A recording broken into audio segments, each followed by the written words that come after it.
ఒక చిన్న గ్రామంలో సీత అనే పల్లెటూరి అమ్మాయి ఉండేది.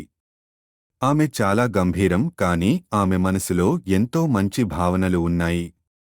గ్రామంలో పెద్దలకే కాదు, పిల్లలకు కూడా సహాయం చేస్తుండేది. ఒకరోజు పాఠశాలలో ఒక చిన్న పిల్లవాడు తన బుక్స్ మర్చిపోయాడు. ఆ సమయంలో సీత అతనికి తన బుక్ ఇచ్చింది. ఈరోజు నేను వినడానికి సిద్ధంగా లేనప్పటికీ నీకు సహాయం చేస్తాను అన్నది సీత. చిన్న పిల్లవాడు ఎంతో సంతోషంగా సీతకు ధన్యవాదాలు చెప్పాడు. వైశాల్యం మైదానంలో గ్రామానికి చెందిన ఒక రైతు తన పశువుల్ని చూస్తూ నడుస్తున్నాడు.